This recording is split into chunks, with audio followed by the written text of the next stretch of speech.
Hello Dhanya kitchen ചാനലിലേക്ക് എല്ലാ കുട്ടികൾക്കും സ്വാഗതം. വളരെ എളുപ്പത്തിൽ നമുക്ക് ഇന്നൊരു പായസം ഉണ്ടാക്കണം കേട്ടോ. അപ്പോൾ വളരെ ഈസി ആയിട്ട് ഉണ്ടാക്കിയെടുക്കാൻ വെറൈറ്റി പായസമാണ് സേമിയ പായസം. അപ്പോൾ അതെന്തായാലും നിങ്ങൾ ട്രൈ ചെയ്ത് നോക്കണം. അത്രയും നല്ലൊരു പായസമാണ് കേട്ടോ. അപ്പോൾ ഇതെങ്ങനെയാണ് ഉണ്ടാക്കുന്നത് നോക്കാമല്ലോ. ഇതിലേക്ക് ഞാനിവിടെ ഒരു 200 ഗ്രാമോളം സേമിയ എടുത്തിട്ടുണ്ട് കേട്ടോ. 200 ഗ്രാം സേമിയ എടുത്തിട്ടുണ്ട്.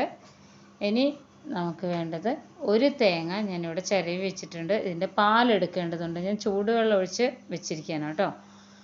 ഇനി ഞാനിവിടെ കടല എടുത്തിട്ടുണ്ട്. നമ്മുടെ സാധാരണ നിലക്കടലയാണ് കേട്ടോ. അത് ഞാനൊരു 1/2 ഗ്ലാസോളം ഒന്ന് ചതച്ചെടുത്തിട്ടുണ്ട്. 1 ഗ്ലാസ് നിറയെ പഞ്ചസാര എടുത്തിട്ടുണ്ട്. ഒരു 5-6ഓളം ഏലക്കായ എടുത്തിട്ടുണ്ട്. അതൊന്ന് പൊടിച്ചെടുക്കണം കേട്ടോ. ഇനി അത്യാവശ്യം നന്നായിട്ട് പഴുത്ത് കറുത്ത് പോയൊരു പഴമാണ് കേട്ടോ. ഇത് നമുക്ക് ആവശ്യമാണ്. ഇനി ഇതെങ്ങനെ ഉണ്ടാക്കുന്നതെന്ന് നോക്കാമല്ലോ. ഞാനിവിടെ ഒരു കടായി സ്റ്റൗവിൽ വെച്ചിട്ടുണ്ട്. ഇതിലേക്ക് ആദ്യം തന്നെ പഞ്ചസാര ചേർത്ത് കൊടുക്കുകയാണ് കേട്ടോ. പഞ്ചസാര നമ്മൾ പ്ലം കേക്കിനൊക്കെ ഇങ്ങനെ സിറപ്പാക്കി എടുക്കില്ലേ, അപ്പോൾ അതുപോലെ ഒന്ന് കളറൊക്കെ ഒന്ന് മാറി വരാൻ വേണ്ടിയിട്ടാണ്. അപ്പോൾ ഞാനിവിടെ നമ്മൾ സ്റ്റീൽ പാത്രത്തിൽ പഞ്ചസാര ഉരുക്കിയെടുക്കുമ്പോൾ ഇങ്ങനെ സൈഡൊക്കെ ഇങ്ങനെ പുക വരും, പെട്ടെന്ന് അങ്ങ് കറുത്ത് പോകും. അതിന് പകരം ഇതുപോലെ മെൽറ്റായി വരുമ്പോൾ പതുക്കെ, ഒത്തിരി ഇളക്കി കൊടുക്കരുത്, പതുക്കെ അങ്ങോട്ടും ഇങ്ങോട്ടും ഒന്ന് നീക്കി കൊടുത്താൽ നല്ല പെർഫെക്റ്റായിട്ട് നമുക്ക് ഉണ്ടാക്കിയെടുക്കാം കേട്ടോ. അപ്പോൾ ഷുഗർ കാരമലൈസ് ചെയ്തിട്ടുണ്ട്. ഇതിലേക്ക് ഒരു 1/4 ഗ്ലാസോളം വെള്ളം കൂടെ ചേർത്ത് കൊടുക്കണം കേട്ടോ. അപ്പോൾ നല്ല പെർഫെക്റ്റായിട്ട് ഉണ്ടാക്കിയെടുക്കാം നമുക്കിതുപോലെ.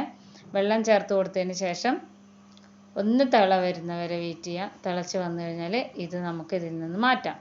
വീണ്ടും ഒരു 10 മിനിറ്റിന് ശേഷമാണ് കേട്ടോ. ഈ ഒരു കടായി ഞാൻ വൃത്തിയാക്കിയതിന് ശേഷമാണ് സ്റ്റൗവിൽ വെച്ചിട്ടുള്ളത്. വീണ്ടും അതേ കടായി ഒന്ന് ചൂടാക്കിയെടുത്തതിന് ശേഷം നമ്മുടെ ഈ ഒരു സേമിയ ഒന്ന് വറുത്തെടുക്കാം കേട്ടോ. അപ്പോൾ സേമിയ നമുക്ക് നെയ്യ് ഒഴിച്ചിട്ട് വേണമെങ്കിലും വറുത്തെടുക്കാം, അതല്ലാതെ നമുക്ക് വറുത്തെടുക്കാം. അപ്പോൾ പെട്ടെന്ന് തന്നെ റെഡിയായി കിട്ടും. സേമിയ വറുത്തെടുക്കാൻ അത്ര പണിയൊന്നുമില്ല കേട്ടോ.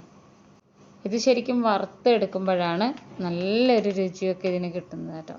അപ്പോൾ നന്നായിട്ടൊന്ന് ചൂടായി വരുമ്പോൾ ഇതുപോലെ ഒന്ന് ഇളക്കി കൊടുത്തതിന് ശേഷം പെട്ടെന്ന് തന്നെ ഇതിൽ നിന്ന് കോരി മാറ്റും. ഇതിൻ്റെ കളറ് വേഗം മാറും കേട്ടോ. മീഡിയം ഫ്ലെയിമിലാണ് ഞാൻ ഇട്ടിട്ടുള്ളത്. അപ്പോൾ സേമിയൊക്കെ നന്നായിട്ട് ആയി വന്നിട്ടുണ്ട്. കളറൊക്കെ കണ്ടില്ലേ, ഇതുപോലെയാണ് ഇരിക്കുക കേട്ടോ. അപ്പോൾ ഇതിൽ നിന്നും നമുക്കിതിനെ പെട്ടെന്ന് തന്നെ മാറ്റാം. ഞാൻ സ്റ്റൗ ഓഫ് ചെയ്ത് വെച്ചിട്ടില്ല കേട്ടോ. ഇതിൽ നിന്ന് കോരി മാറ്റുകയാണ് ചെയ്യുന്നത്. അപ്പം മുഴുവനായിട്ട് ഞാൻ ഇതിൽ നിന്ന് മാറ്റിയിട്ടുണ്ട്. വീണ്ടും അതേ കടായി തന്നെയാണ് വെച്ചിട്ടുള്ളത്. ഇതിലേക്ക് കുറച്ച് വെള്ളം ഒഴിച്ച് കൊടുക്കുകയാണ് കേട്ടോ. ഞാനിവിടെ 1 കപ്പിന് 2 കപ്പ് എന്നുള്ള അളവിൽ വെള്ളം ഒഴിച്ച് കൊടുത്തിട്ടുണ്ട്. അപ്പോൾ എത്ര അളന്ന് നോക്കിയാൽ അറിയാൻ പറ്റും എത്ര സേമിയ ഉണ്ടോ അതിൻ്റെ ഇരട്ടി. അപ്പോൾ വെള്ളം ഞാനിവിടെ ഒഴിച്ചത് നല്ലോണം തിളച്ച് വന്നിട്ടുണ്ട് കേട്ടോ.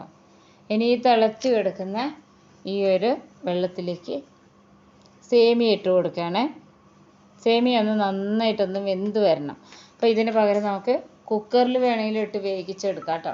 പക്ഷേ സേമിയയ്ക്ക് അത്ര വലിയ വേഗമൊന്നും ഇല്ലാത്തതുകൊണ്ട് പെട്ടെന്ന് തന്നെ ആയി കിട്ടും. ഒന്ന് അടച്ച് വെച്ച് മീഡിയം ഫ്ലെയിമിൽ ഇട്ട് കൊടുത്താൽ മതി. അപ്പോഴേക്കും നമ്മൾക്ക് നേരത്തെ കാണിച്ച തേങ്ങാപ്പാൽ പിഴിയലും പിന്നെ പഴമൊക്കെ ഒന്ന് മുറിച്ചെടുത്ത് ഏലക്ക പൊടിച്ചെടുത്തിട്ടുണ്ട്. ഇനി ഞാനിവിടെ ഒരു കടായി സ്റ്റൗവിൽ വെച്ചിട്ടുണ്ട്. ഇതിലേക്ക് കുറച്ച് വെളിച്ചെണ്ണ ഒഴിച്ച് കൊടുക്കുകയാണ്. ഇതിലേക്ക് ഞാനിവിടെ നേരത്തെ എടുത്ത് വെച്ച് നിലക്കടല ഒന്ന് വറുത്തെടുക്കുകയാണ് കേട്ടോ. പെട്ടെന്ന് തന്നെ അത് ആയി കിട്ടും.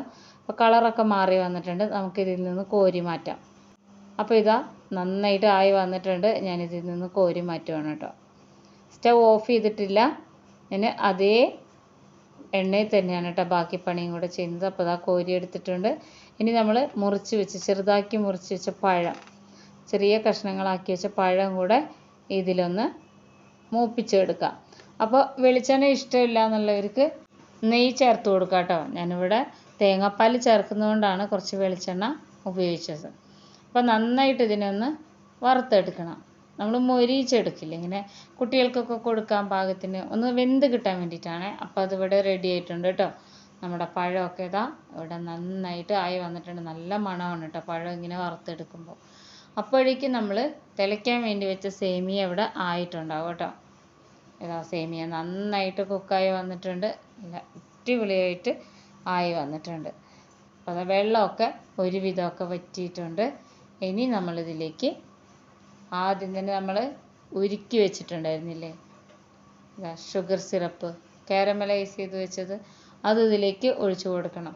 ഇനി ഒന്ന് ഇതിൽ കിടന്നൊന്ന് തിളച്ചാൽ മാത്രമാണ് ഈ ഒരു സേമിയയുടെ ഉള്ളിലൊക്കെ മധുരം പിടിക്കുള്ളൂ കേട്ടോ.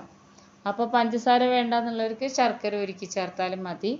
ഇത് പക്ഷെ ഇങ്ങനെ ചെയ്യുമ്പോൾ ഒരു പ്രത്യേക ഒരു രുചിയാണ്, അതുകൊണ്ടാണ് കേട്ടോ പഞ്ചസാര ഇങ്ങനെ കാരമലൈസ് ചെയ്ത് ചേർക്കുന്നത്. അപ്പോൾ ഒന്ന് തിളയ്ക്കാൻ വേണ്ടി വെയിറ്റ് ചെയ്യാം. പെട്ടെന്ന് തന്നെ തിള വരും. ഇവിടെ ദാ 1 മിനിറ്റ് അത്രേ ആയിട്ടുള്ളൂ. നന്നായിട്ട് തിള വന്നിട്ടുണ്ട്. ഈ ഒരു പഞ്ചസാര പനിയൊക്കെ ഇതിൽ നന്നായിട്ട് പിടിച്ചിട്ടുണ്ട്. നമ്മളുടെ സേമിയയുടെ കളറ് പോലെ മാറി കേട്ടോ. ഇനി ഇതിലേക്ക് തീയൊന്ന് നന്നായി കുറച്ച് വെച്ചതിന് ശേഷം പിഴിഞ്ഞ് വെച്ചിട്ടുള്ള തേങ്ങ പിഴിഞ്ഞെടുത്തതാണ്. ഞാനിവിടെ 2 ഗ്ലാസ് വെള്ളം ചേർത്തിട്ടാണ് പിഴിഞ്ഞെടുത്തത് കേട്ടോ. അതും കൂടെ ചേർത്ത് കൊടുക്കാം. അപ്പം നന്നായിട്ടൊന്ന് ഇളക്കി യോജിപ്പിച്ച് കൊടുക്കാം.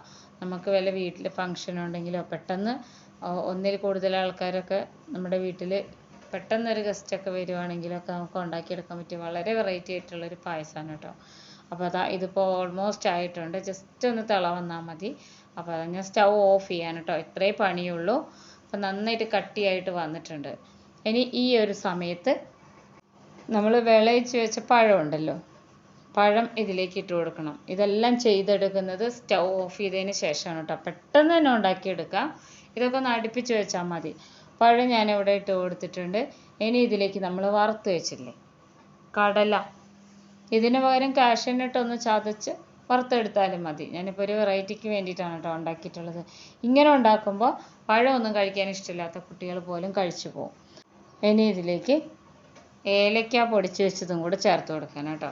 അപ്പം നല്ല റിച്ചായില്ലേ, കാണാനും നല്ല ഭംഗിയാണ്, അതുപോലെ തന്നെ കഴിക്കാനും നല്ല ടേസ്റ്റാണ് കേട്ടോ. അപ്പോൾ ഇതെല്ലാം ചേർത്ത് കൊടുത്തതിന് ശേഷം നന്നായിട്ടൊന്ന് ഇളക്കി യോജിപ്പിച്ചെടുക്കാം. അത്രയും രുചിയാണ് കേട്ടോ. ഒത്തിരി സാധനങ്ങളൊന്നും ഇല്ലെങ്കിൽ പോലും നമുക്ക് ഉണ്ടാക്കിയെടുക്കാം. അപ്പോൾ കാഷ്യൂനട്ടൊന്നും ഇല്ലെങ്കിലും നമുക്ക് ഇതുപോലെ ഉണ്ടാക്കിയെടുക്കാം. നല്ല തിക്കായിട്ട് വരും ഇത് ചൂടാറും തോറും. അപ്പോൾ വളരെ രുചികരമായിട്ടുള്ള പായസം ഇവിടെ റെഡി ആയിട്ടുണ്ട്. അപ്പോൾ ഇത് നമുക്ക് ഗസ്റ്റ് വരണമെന്നൊന്നുമില്ല, വീട്ടിൽ തന്നെ നമുക്ക് ഉണ്ടാക്കിയെടുക്കാം. അപ്പോൾ തേങ്ങാപ്പാലും പഞ്ചസാരയും കൊണ്ട് ഉണ്ടാക്കിയെടുക്കാൻ പറ്റിയ നല്ലൊരു സേമിയ പായസമാണ്. എല്ലാവരും ഉണ്ടാക്കി നോക്കി ഇഷ്ടമായതിന് ശേഷം ഫ്രണ്ട്സിനൊക്കെ ഒന്ന് ഷെയർ ചെയ്ത് കൊടുക്കണേ. അപ്പോൾ വീഡിയോ ഇഷ്ടമാവുകയാണെങ്കിൽ എല്ലാവരും ഒന്ന് സബ്സ്ക്രൈബ് ചെയ്ത് വെച്ചേക്കണേ. ശരിക്കും അവൽ മിൽക്ക് ഷേക്ക് പോലെയൊക്കെ ഇരിക്കും കേട്ടോ അതിൻ്റെ ഒരു രുചി. അപ്പോൾ എല്ലാവരും ട്രൈ ചെയ്ത് നോക്കി ഇത് കമൻറ്റ് ചെയ്യണേ ഇതെങ്ങനെ ഉണ്ടെന്നുള്ളത്. അപ്പോൾ ഇതുപോലുള്ള ഈസി റെസിപ്പീസുമായിട്ട് നമുക്ക് അടുത്ത വീഡിയോയിൽ കാണാം.